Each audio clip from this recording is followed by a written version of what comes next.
Yeah, we find a cavity there under the left paw of the Sphinx, so I'm going, okay, great, let's dig down there and find out what it is.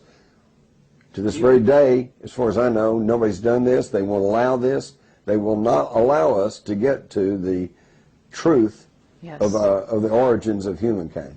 Exactly. But Zawi Hawass, don't you believe, does know what's going on here, and he's smart enough to take account of all these, this alternative research and remote viewing, and to try and get that information for himself. Do you think there's something going on there behind the background? I personally suspect that somebody has already gotten in there. I just can't believe that everybody knows it's there and nobody will go look to see what it is. And but you have to understand that the Egyptian authorities, who pays their salaries? Yeah. And absolutely. who are they? Who do they owe allegiance to? Who has trained them? You know, we're back to the evil empire. What about the coral, you know, the coral palace or whatever they call it down by Florida, where he proved that moving those stones was done by a whole different means than what they talked about with, you know, slave labor in Egypt and all of that. Right. They have a vested interest in perpetuating the myth of slave labor in Egypt, but in reality, that's not what happened. Well, you know, Carrie, that's something that got me onto this a long time ago before I seriously studied ancient technology and ancient civilizations, was simply the fact that we are told that the pyramids were built by the slaves of the Egyptians who dragged these stones through the desert, you know, without any real modern wheels or anything else, and somehow built these huge edifices. Well, who were the slaves of the Egyptians? The Hebrews, okay? And who is one of the most well-documented peoples in the world? The Hebrews. They had oral traditions going down for thousands of years and then finally wrote it into the books of the Old Testament of the Bible. There it all is. And I defy you to go in there and find me one verse that says, oh, by the way, Uncle Herbie spent his whole life dragging stones through the desert, you know, to build those pyramids. It didn't happen. It didn't happen. There's something else going on.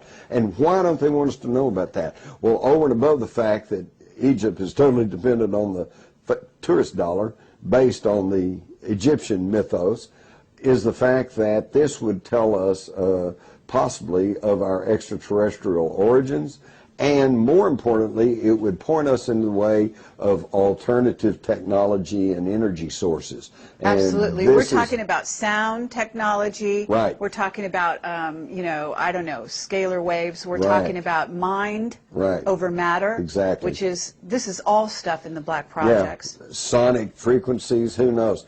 Have you seen the hieroglyphs of the figure standing there holding the big tubes?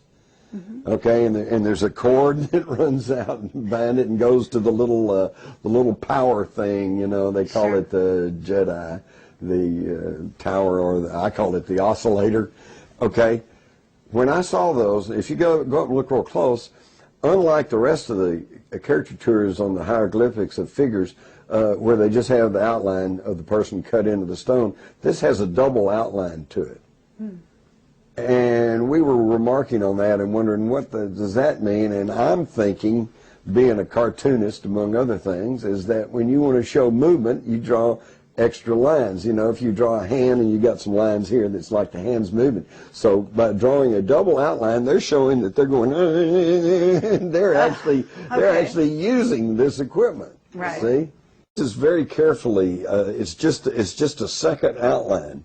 Okay, it's not like they try to do something else, but there's a lot of interesting things over there. Some of the temples have been defaced by Knights Templar Maltese crosses carved in over the hieroglyphics.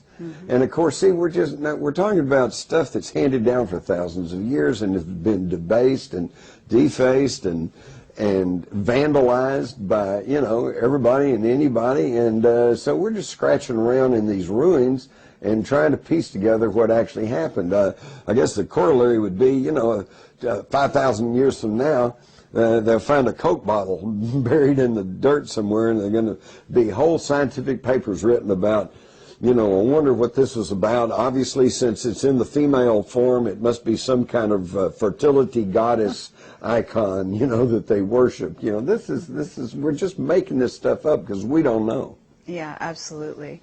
So where do we go from here? I mean, you know, you've covered the gamut, and this is an amazing overview of an interview and that you've given us, and I don't even know, I mean, you clearly show us how you can go from Egypt to the Nazis to the American government, and you can draw a through line from one to the other. Yeah. I mean, it's an amazing thing. So what is your solution at this point? Because I see that you can actually foresee that we could change the world into Sure. such a place Sure. where we could have, you know, energy, access to free energy, access to living, keeping all the people alive on the planet and having them fed, clothed, you know, housed. So, I mean, we're not doing it, but this is Why not? a big step. Why not? in the Why right aren't direction. we doing it? That's You know why? Because we sit back and we let criminals and Nazis gain Exactly. control over the corporations and over the government that's supposed to be looking out for us and taking care of us. And hey, there's more of us than there are of them. Just say no. I think Throw the there's bums out. also the myth of freedom, because if people start to realize, and I think certainly they are realizing, and this is the danger of this economic downturn that's hitting America, is that Americans are going to realize they're not so free, okay? That they've been programmed by the media, by this, by that, and they're also curtailed by their government, and probably these limitations are coming down even harder and faster. So if you realize you're not free, that's the beginning of waking up. That's right. And if you think you're free, just ask yourself, can you just pick up and move? Can you just pick up and go move to another state or move to another country? And chances are you're going to go, oh, no, I can't do that. Why? Because, well, then I'd lose my job and I couldn't make my payments and I couldn't make my mortgage and I couldn't pay my rent. And you're not free. You're not free. You don't even have any idea what freedom is. So, you know, we've got to get back to the idea of freedom. And this economic turn down or even collapse may end up being a really good thing. Because I know a lot of people who, you know, they've been taught to keep their nose to the grindstone and be loyal to their company and work and put in a good hours of work for your boss and that you'll be taken care of. And now they're finding out that, no, it doesn't work that way. You know, you'll work your tail off until you're 64, and then a year before your retirement, they're going to let you go, downsize you so they don't have to pay you that retirement. And this is happening more and more often, and people are beginning to realize And they're doing away this. with your savings and your Social And your savings are going away. Your 401 is, you know, it's down 40% or well. And retirement's more. no good for anybody anyway. No, there's no retirement. There's no money in Social Security, you know. And everybody says, yeah, well, I've got these insurance policies. Yeah, big deal. What if the insurance company goes broke? What have you got? You got a piece of paper. That's all you got. So, number one, start acquiring tangible assets.